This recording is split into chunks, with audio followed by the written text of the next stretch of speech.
आपण नंतर बसायचं. हां आपण नंतर हो मी 5 मिनिटं द्या ना तुम्ही मला. नंतर बस फाईल पकडून दिलेली आहे. मग सांग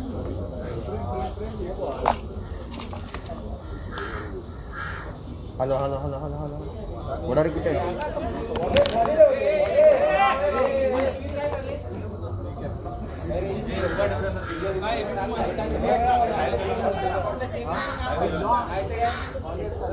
सुनील भाई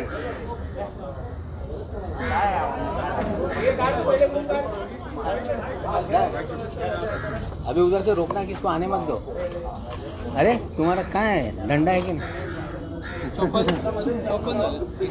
हाँ हाँ जरा कंफर्टेबल बैठता हूँ ना.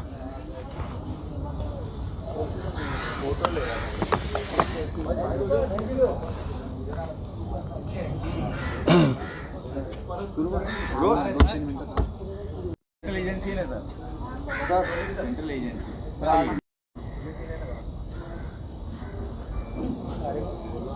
रोल कितीला हेडलाईन आहे टोर तुमच्या 9/5 2 मिनिटं 3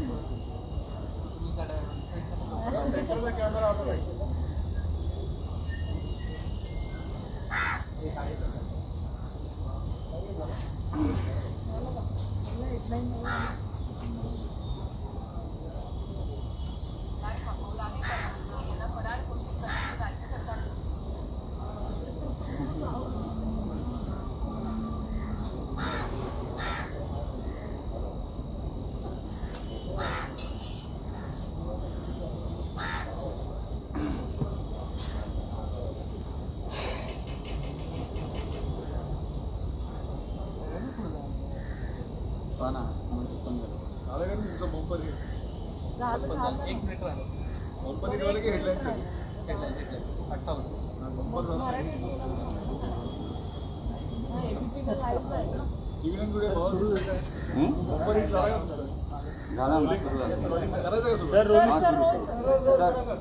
कल आप लोगों से संवाद साधते समय जो एक एनसीबी के अधिकारी का पत्र मुझे प्राप्त हुआ था,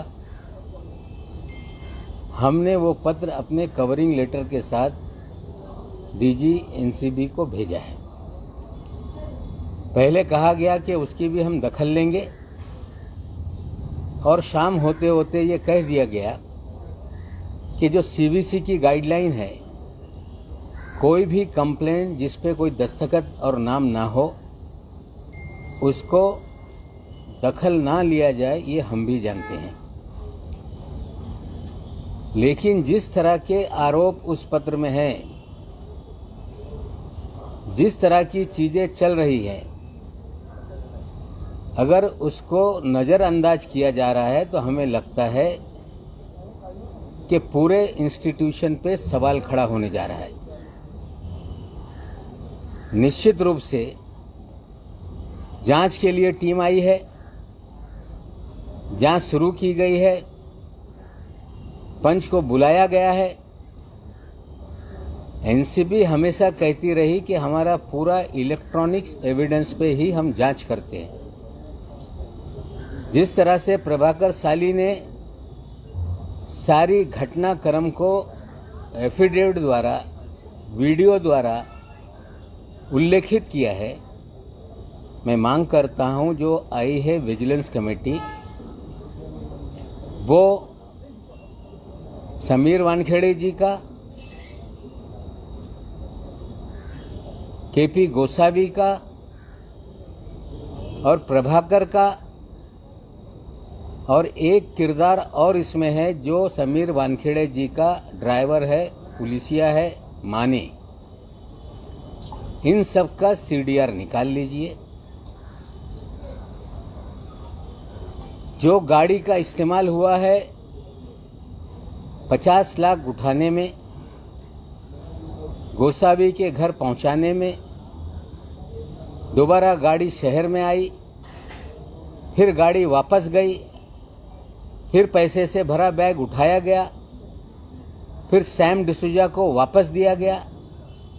हमें लगता है कि अगर इलेक्ट्रॉनिक जांच होगी तो बयान जुटाने की ज़रूरत नहीं, सारी चीज़ें सामने आ जाएगी। मैं अभी शंका उस पर जाहिर नहीं कर रहा हूँ।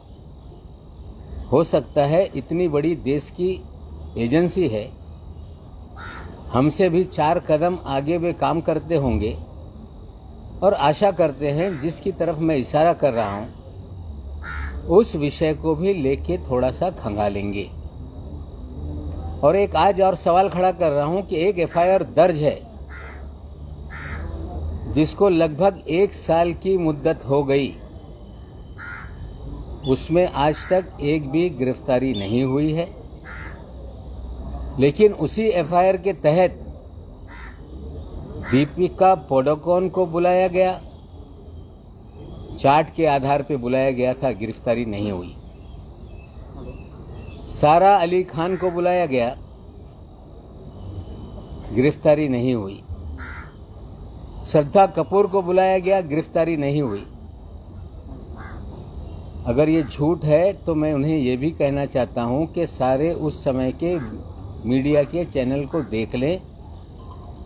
जब जब कोई अभिनेता अभिनेत्री आती थी, पूरा देश का मीडिया फोकस लगा के बैठे रहता था। वो सारे लोग जिनको बुलाया गया उनकी गिरफ्तारी नहीं हुई है, उसकी गहराई में जाइए। मैं ये भी कहता हूं कि मालदीव के दौरे को देखिए, उस समय कौन से अभिनेता अभिनेत्री मालदीव में थी, तो जो उगाही का खेल है वो खुलकर सामने आ जाएगा। जांच शुरू है। ये कहा जा रहा है कि क्रूज की जांच को भटकाने के लिए नवाब मलिक पिछले 20-22 दिन से अलग अलग तरीके से चीज़ों को सामने ला रहा है। मेरा काम है जो गलत चीज़ें हैं, अगर कोई आँख पे पट्टी बांध ले तो उसकी आँख की पट्टी खोलना ये मेरा फ़र्ज़ है। मैं और एक बात बता रहा हूँ, जो जांच के लिए लोग आए, क्रूज की पार्टी फैशन टीवी ने आयोजित किया था। बिना किसी महाराष्ट्र सरकार की जानकारी के बिना, कोविड प्रोटोकॉल होने के बावजूद कोई भी क्लियरेंस महाराष्ट्र पुलिस से, महाराष्ट्र के गृह विभाग से किसी भी तरह से कुछ नहीं लिया गया। सीधे डायरेक्टर शिपिंग से परमिशन लेके इसे परमिट किया गया। उस जहाज की क्रूज पार्टी में टारगेटेड लोगों की तस्वीरें देकर उन्हें ट्रैप किया गया। लेकिन मेरी जानकारी है कि एक अंतर्राष्ट्रीय ड्रग माफिया उस पार्टी में था। उसकी एक माशूका भी है जो बंदूक के साथ थी, जो उस डांस में नाचते हुए नजर आया है। वो दाढ़ी वाला है। वो दाढ़ी वाला कौन है, सारे एनसीबी के लोग जानते हैं। कुछ मुझे लोग जानकारी दे रहे हैं कभी वो तिहाड़ जेल में भी था। कुछ लोग मुझे जानकारी दे रहे हैं कि वो राजस्थान की जेल में भी था। ये दाढ़ी वाला कौन है, एनसीबी उसकी तरफ भी ध्यान दे।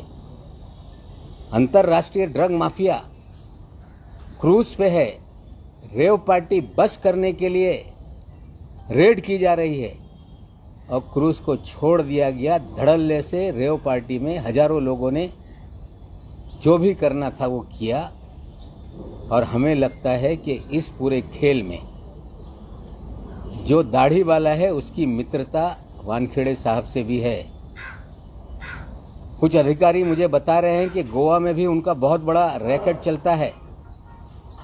लेकिन जब छापेमारी की बात आती है, वानखेड़े साहब उस छापेमारी से भाग लेते रहे। मैं जो लोग आए हैं जांच करने के लिए, मैं सार्वजनिक रूप से उन्हें कहता हूं कि आप क्रूज की सीसीटीवी मंगाइए, हर कमरे का सीसीटीवी, सारे डांस की सीसीटीवी, और जैसे खंगालेंगे दुनिया का एक बहुत बड़ा ड्रग माफिया उस पार्टी में था। उन्हीं लोगों ने ये पार्टी आयोजित की थी। खेल तो हो गया, लेकिन खेल का खिलाड़ी दाढ़ी लिए हुए क्यों घूम रहा है, इसका जवाब एनसीबी को देना पड़ेगा। ये सारी चीज़ें हैं जो मैं बोल रहा हूँ, आने वाले दिनों में उसको आप लोगों के सामने रखूँगा। लेकिन मैं क्लू दे रहा हूँ जो लोग दिल्ली से इतनी बड़ी कॉम्पिटेंट एजेंसी है जांच के लिए आए हैं, इसकी तरफ भी ध्यान देने का काम करें। पिछले कई दिनों से जब मैं फर्जीवाड़े की बात करता रहा, मैंने एक आम सभा में भाषण कर दिया कि इनकी नौकरी 6 महीने में जाएगी और ये जेल जाएंगे। मैंने कोई पुलिसिया तंत्र का इस्तेमाल करके ये बात नहीं कही थी।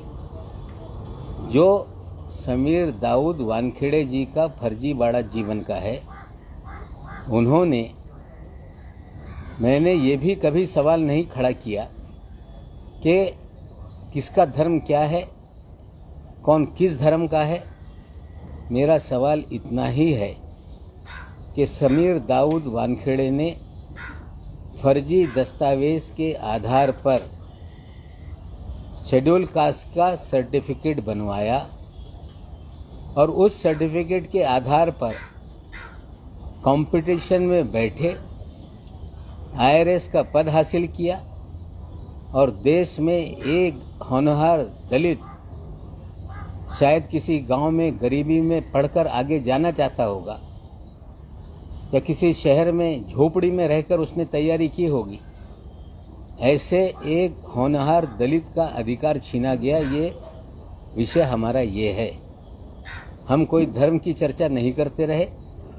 हम जो फर्जीवाड़ा समीर वानखेड़े का है, फर्जी तरीके से सर्टिफिकेट ली गई और उसके आधार पर नौकरी ली गई, ये मुद्दों को हम उठाते रहे।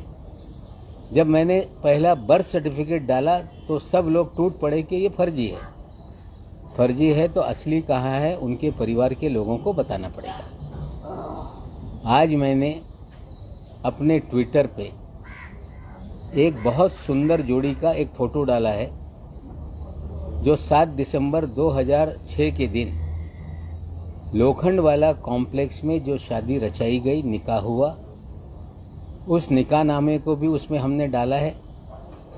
2 बॉक्स उसमें ब्लैंक कर दिए गए हैं, जिसमें लड़की के पिताजी का नाम है, उनके चाचा जी का नाम है। वो ब्लैंक एड्रेस इसलिए रखा गया है कि उनको बड़े पैमाने पे धमकाया जा रहा है। उनके साथ भी बहुत कुछ चीज़ें हो रही हैं, इसलिए हमने वो 2 चीज़ें ब्लैंक रखी है। और ये भी कह देता हूँ कि कल तक जो बर्थ सर्टिफिकेट पे उंगली उठा रहे थे, वो टेम्पर्ड सर्टिफिकेट है। वो महानगर पालिका के रिकॉर्ड का हिस्सा है। ऑनलाइन सबकी बर्थ सर्टिफिकेट नज़र आती है, समीर दाऊद वानखेड़े की सर्टिफिकेट नज़र नहीं आती। हमने वो रजिस्टर में 1.5 महीने तक खोज करने के बाद स्कैन करके कंप्यूटर में है, वहाँ से हमने स्नैपशॉट निकाला है। जिम्मेदारी से कह रहा हूँ कि ये जो कागजात हमने डाले वो असली हैं, सरकारी ऑफिस का दस्तावेज है। उसमें गौर से देखा जाए तो टेम्पर करके 20 साल के बाद उसमें एक सर्कल लगा के स्टार बनाया गया और अलग से 20 साल के बाद जो नाम का खेल है उसके अंदर भी खेला गया। आज जो निकाहनामा मैंने दिया है उसमें मस्जिद का मदरसा है, उसका एड्रेस है और ये सारे तस्वीर हमने रखी है। जो कल तक कह रहे थे कि हम जीवन भर हिंदू रहे, हम हिंदू मुसलमान का सवाल नहीं उठाते। इस देश में फिर मैं बता दूं कि इस देश का संविधान कानून ये कहता है कि कोई व्यक्ति धर्मांतर कर ले तो उसे शेड्यूल कास्ट का लाभ नहीं मिल सकता। विशेषकर मुस्लिम और क्रिश्चियनिटी धर्म का ये सवाल है। अगर लोगों को लगता है कि ये गलत है तो मोदी जी हैं, देश का संविधान बदल दें कि अगर कोई दलित इस्लाम या क्रिश्चियनिटी में शामिल हो जाएगा तो उसे लाभ मिलेगा।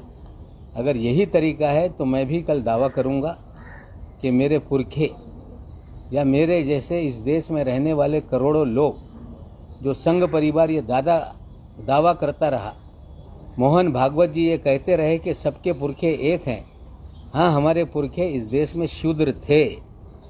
अगर हम फिर क्लेम कर दें कि हम भी शेड्यूल कास्ट हैं तो क्या इस देश के 15 करोड़ मुसलमानों को ये लाभ मिलेगा? सवाल ये है।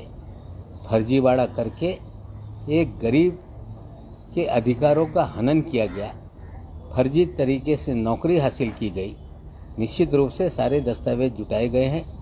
दलित संगठन मेरे पास आ रहे हैं, चीज़ें मांग रहे हैं, हम उनको देंगे। और जो जात पड़तालनी समिति कहा जाता है, इंग्लिश में स्क्रूटनी कमेटी है, वैलिडिटी कमेटी, उसमें ये कंप्लेंट दर्ज होगी। बाकायदा वानखेड़े साहब को भी नोटिस जाएगी, कंप्लेंट करने वालों को भी सुना जाएगा, सरकारी कार्यालय के दस्तावेज खंगाले जाएंगे और हमें उम्मीद है कि ये फर्जी दाखला साबित होगा और उसके आधार पर निश्चित रूप से जो कानून में प्रावधान है उनकी नौकरी जाएगी। उसी कानून में लिखा है कि इस तरह से फर्जी कोई दस्तावेज के आधार पर अगर कोई सर्टिफिकेट बना लेता है तो उसे 2 साल से 7 साल की सज़ा का प्रावधान उस कानून में है। आप कह रहे हैं कि बहुत से लोग आपको अप्रोच हो रहे हैं कास्ट सर्टिफिकेट को लेकर, लेकिन आप पे बार बार यही इल्ज़ाम लगाया जा रहा है कि नवाब मलिक हिंदू मुस्लिम कर रहे हैं और कहीं ना कहीं बदनाम करने की कोशिश कर रहे हैं। नहीं, देखिए, मैं दस्तावेज के आधार पे कह रहा हूँ, अगर वो जिस भी धर्म में हो, राइट टू रिलीजन ये फंडामेंटल राइट है। हर व्यक्ति अपने तरीके से किसी भी धर्म को स्वीकार सकता है, जब चाहे धर्म बदल सकता है। हर दिन नया धर्म बदल ले, उस पर मेरी आपत्ति नहीं है। लेकिन देश का कानून कहता है कि कोई व्यक्ति जो शेड्यूल कास्ट को बिलोंग करता हो, एक बार उसने अपना धर्म परिवर्तन कर लिया तो उसे शेड्यूल कास्ट का जो भी फ़ायदा है वो नहीं मिलता। लड़ाई ये है कि गरीब दलित का अधिकार छीना गया और निश्चित रूप से ये हम लॉजिकल एंड तक ले जाएंगे और निश्चित रूप से कानून के तहत कार्रवाई होगी। आप दाढ़ी वाला ये ड्रग लॉर्ड जिसके बारे में आप बात कर रहे हैं, ये ड्रग लॉर्ड वहाँ पर प्रेजेंट था, ये ड्रग लॉर्ड कौन है और वो क्या उसी दिन क्रूज पार्टी पर था, इसके बारे में थोड़ा और डिटेल दे सकते हैं? नहीं, देखिए, अभी ये चीज़ें हैं, हमने इशारतन एनसीबी को बताया है कि दाढ़ी वाला है, उस पार्टी में वो था। संडे की शाम जब वो क्रूज शिप लौट रही थी तो उसमें वो नाचते हुए अपनी महबूबा के साथ, मेरे पास वीडियो है, बहुत सारे डांस के हमारे पास वीडियो है, हम तो देंगे। लेकिन इतनी बड़ी एजेंसी है, क्रूज के सारे सीसीटीवी फुटेज मंगाइए, जानबूझ के पार्टी कराई गई। पार्टी कराने में भी लोगों का हाथ था, ड्रग माफियाओं पे हाथ ना लगा के कुछ लोगों को फ्रेम किया गया पब्लिसिटी के लिए, ये बात सच है। अगर दाढ़ी वाला इनको नहीं मिल पा रहा है तो अगर वो ध्यानेश्वर सिंह जी मेरे पास आ जाएं, मैं दाढ़ी वाले की तस्वीर दे देता हूं, उनको नाम बता देता हूं। उनकी महबूबा इतने खतरनाक हथियारों के साथ है उसमें, हमें लगता है कि ये बहुत गंभीर मामला है। तो चीफ ऑफ डीजी हैं एनसीबी के, उनसे विनती करता हूं कि अगर सही मानों में देश से आप ड्रग मुक्ति करना चाहते हैं, सभी लोग आपके साथ हैं, लेकिन ड्रग पेडलर, ड्रग माफिया को पकड़ें, 2 ग्राम 4 ग्राम रख कर पब्लिसिटी हासिल करने का खेल बंद करें। अगर उन्हें चाहिए तो वो सारी चीज़ें मैं देने के लिए तैयार हूँ। समीर वानखेड़े का दोस्त है दाढ़ी वाला, आज नहीं कल वो सामने चीजें आएंगी। ज्ञानेंद्र सिंह बद्दल ज्ञानेंद्र सिंह या सगळ्या समितीचे जेल भेजेंगे, ज्ञानेंद्र सिंह यांच्या अध्यक्षतेखाली चौकशी होणार आहे। मागच्या काही दिवसांमध्ये पाहिलं तर हेच होते, त्यांना पत्रकार परिषदा घेतल्या आणि सगळे आरोप आज तेच त्या समितीचे प्रमुख आहेत। आता देखील नहीं, देख लीजिए, ऐसा है कि जांच हो रही है, अभी हम कोई जांच पे उंगली नहीं उठाना चाहते। हमने तो कहा है कि इलेक्ट्रॉनिक एविडेंस से जांच हो, लेकिन कॉर्डेलिया क्रूज का भी सीसीटीवी मंगा ले। दाढ़ी वाले को खोजे, ये कौन है दाढ़ी वाला? दाढ़ी वाले का नाम अगर उन्हें नहीं पता है तो अकेले में मैं बताऊंगा। अगर गंभीरता से नहीं लेते हैं तो सार्वजनिक चीज़ें करेंगे। सवाल आपने पूछा है कि उन्हें जेल भेजेंगे, मैं नहीं भेजूंगा, देश का कानून भेजेगा।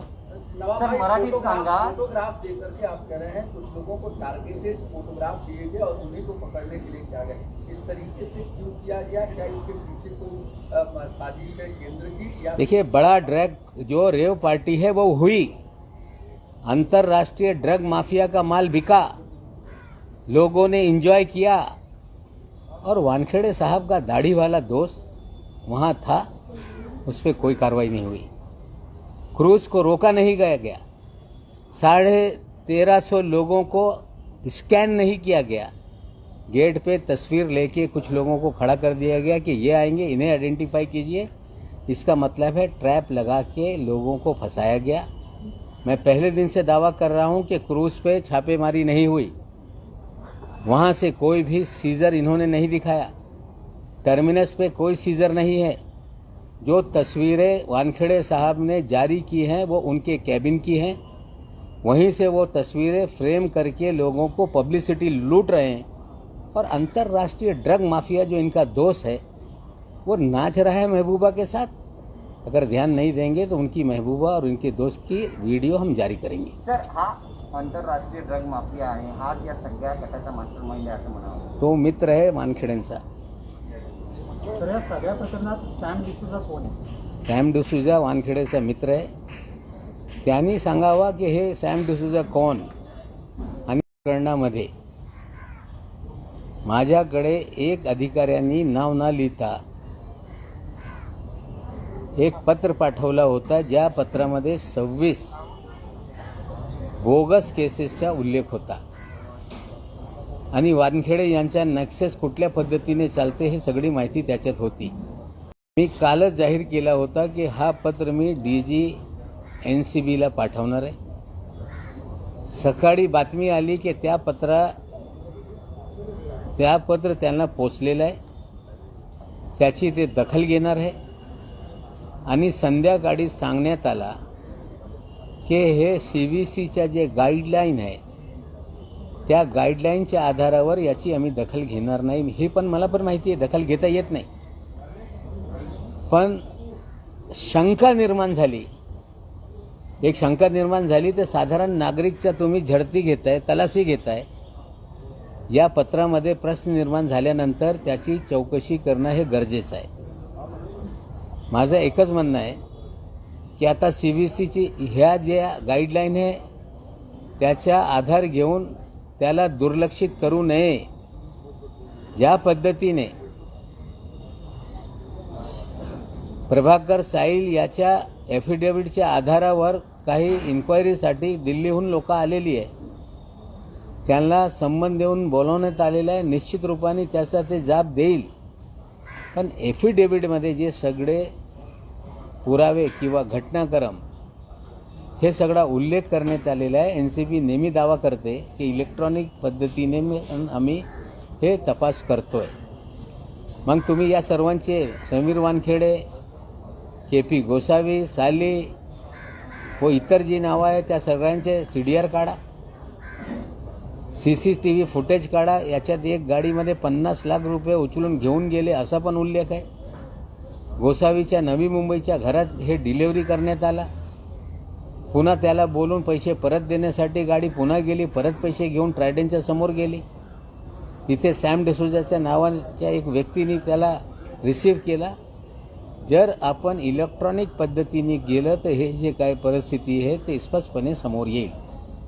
पण मी जे लोक मुंबईत आलेले आहे या प्रकरणाची चौकशी करण्यासाठी मी त्यांना सांगू इच्छितो की कॉर्डेलिया क्रूजवर त्या दिवशी रेव पार्टी झालेली आहे. त्या पार्टीमध्ये एक आंतरराष्ट्रीय ड्रग माफिया फॉरेन नॅशनल होता, तो दाढीवाला आहे. त्यांनी रेव पार्टी तिथे चालवली आणि जाणून बुजून त्या रेव पार्टीला परवानगी नसताना, महाराष्ट्र सरकारने कुठली परवानगी या शिपला दिली नाही, कोविड असताना काय परवानगी मागितली नाही, DG शिपिंगच्या परवानगीने हा शिप सेल झाला. वानखेडेंनी त्याच्यातले 1350 लोकांची झाडझडती गेटवर त्यांना का डिटेन करण्यात आला. आणि तो आंतरराष्ट्रीय ड्रग माफिया त्यांची जे मैत्रीण आहे त्यांच्यासोबत 2 दिवस तिकडे होता, डान्स करत होता. माझ्याकडे हे त्यांचे सगळे व्हिडिओ आहे. तो दाढीवाला तिहाड जेलमध्ये पण होता. तो दाढीवाला राजस्थानच्या तुरुंगात होता अशी माहिती मिळते. आता त्या दाढीवालाकडे लक्ष द्या. तो समीर वानखेडे यांचा मित्र आहे. गोव्यामध्ये जे सगळा ड्रग टुरिझम चालते त्याचा सूत्रधार आहे. त्याच्यावर कारवाई करण्याबाबत बरेचसे अधिकाऱ्यांनी प्रयत्न केल्यानंतर वानखेडेंनी त्यांना करू दिलं नाही. दिल्लीतून जे लोक आलेले आहे या दाढीवाल्याकडे लक्ष द्या.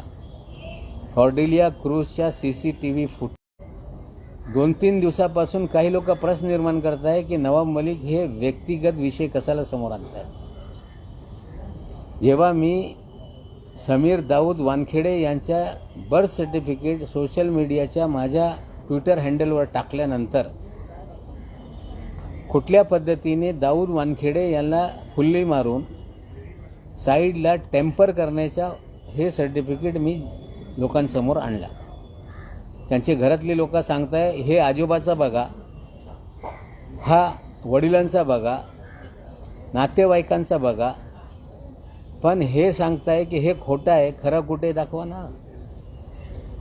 समीर दाऊद ते ठरवायचं आहे. हा विषय धर्माचा नाही.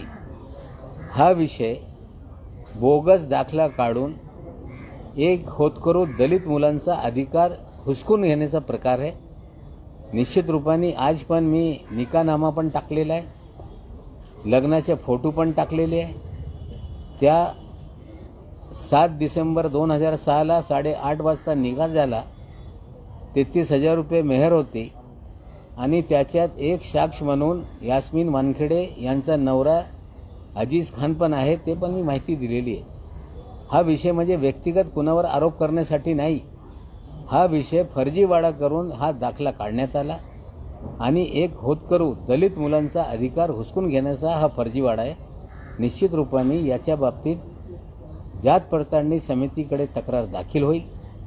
कायद्याअंतर्गत तपास सुरू होणार आहे, त्यांना पण संधी मिळेल, ते कागदपत्र ठेवतील. सरकारी कार्यालयातून सगळं फायली मागवण्यात येईल आणि मला पूर्णपणे विश्वास आहे की हे फर्जीवाडा करून दाखला काढण्यात आला, त्याच्या आधारावर ही नोकरी मिळालेली आहे. आणि हे जेव्हा जात पडताळणी सगळं तपास करतील, हा दाखला हा चुकीचा आहे आणि एकदा तो दाखला रद्द झाला मग व्यक्तीची नोकरी पण जाते. आणि मला विश्वास आहे दाखला रद्द होईल, नोकरी जाईल. आणि त्या कायद्यामध्ये तरतूद आहे 2 वर्षापासून 7 वर्षापर्यंत तुरुंगवासाची शिक्षा पण कायद्यामध्ये तरतूद होऊ शकते. याचा पाठपुरावा लोक करणार आहे. समीर वानखेडेंनी आता असं म्हटलंय की सॅम डिसोजा माझा मित्र नाही, मी त्यांना ओळखत नाही असं म्हटलंय समीर वानखेडे. आणि सॅम डिसोजा त्यांचा मित्र नाही, तो KP गोसावीचा मित्र आहे. KP गोसावी यांच्या जवळचा माणूस आहे. KP गोसावीच्या माध्यमातून त्यांची मित्रता असेल. ते सॅम डिसोजाचं काय बघा, पण दाढीवाला कोण आहे याचं उत्तर त्यांच्याकडून मला अपेक्षित आहे. सैम डिसूजा को लेकर और एक सवाल पूछा जा रहा है. जो प्रभाकर ने जो फोटो दिखाए थे मीडिया में कि ये सैम डिसूजा है और नंबर दिखाया था, पालघर में एक बापना नाम की व्यक्ति, उसका कहना है कि ये मेरे फोटो और मेरा व्हाट्सएप नंबर है और कहीं ना कहीं मेरी इमेज इसमें मलाई. नहीं, मुझे नहीं लगता है कि सैम डिसूजा का उसने फ़ोटो दिखाया है. उसने उसके जो वीडियो है जिसमें आर्यन से बात कर रहा है, वो फ़ोटो में कोई ब्लैक ट्राउज़र वाला है. लोग उसे कह रहे हैं कि वो सैम डिसूजा कलेक्ट किया है. तो हमें लगता है कि सैम डिसूजा को लेकर गलतफहमी लोग पैदा ना करें. उस वीडियो में सैम डिसूजा नहीं है और मैंने तो कभी क्लेम नहीं किया. कोई डिटेक्टिव थोड़ी हूँ. अभी मेरा डिटेक्टिव का काम सिर्फ एक ही दिशा में है कि रॉन्ग डूइंग जो है उसकी तरफ हम पूरी तरह से ध्यान अपना रखे हुए हैं. सर, ये अमित मालवीय है, उन्होंने अभी भी ट्वीट किया है बीजेपी के. उनका कहना है कि नवाब मलिक इसलिए टारगेट कर रहे हैं कि उनके दामाद को गिरफ्तार किया था, पहली चीज़. और उनका कहना है कि अपनी मिनिस्ट्रियल पावर का मिसयूज़ कर रहे, प्रिविलेज का मिसयूज़ कर रहे अपने पर्सनल स्कोर सेटल करने के लिए. Nobody can say कि I had used my privilege in any of the office. मैंने जो भी किया है पर्सनल कैपेसिटी में जानकारी सारी हासिल की. ना महाराष्ट्र की पुलिस ने या मुंबई की पुलिस ने मुझे कोई जानकारी दी. मालवीय जी, ये सवाल पिछले 9 महीने से पूरी बीजेपी उठाती रही. मालवीय जी, गिरफ्तारी जिस दिन हुई उस दिन सारे पत्रकारों से मैंने यही कहा था कि nobody is above the law. कानून अपना काम करेगा और देश की न्याय व्यवस्था पे पूरा मुझे भरोसा है. पिछले 27 तारीख के दिन जमानत मिली है 8.5 महीने के बाद. 12 तारीख को आदेश पे दस्तखत जस्टिस A जोगलेकर साहब ने की है. 13 तारीख के दिन जोगलेकर साहब जो NDPS कोर्ट के स्पेशल जज हैं, उनका ऑर्डर ऑनलाइन है. 14 तारीख के अखबारों में ऑर्डर छपी है. 14 तारीख को मैंने एक्सप्लेन किया है कि ये सारी धाराएं लगती नहीं, लगाई गई. मालवीय जी, इसके पीछे भी यही खेल था. मैंने कभी नहीं कहा 8.5 महीने तक कि उसे फंसाया गया, लेकिन उसे फ्रेम किया गया. ताकि नवाब मलिक की आवाज़ बंद हो जाए।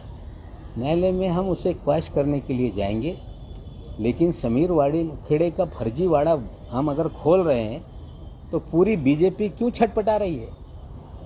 क्या जीन की जान जो उस तोते में है क्या?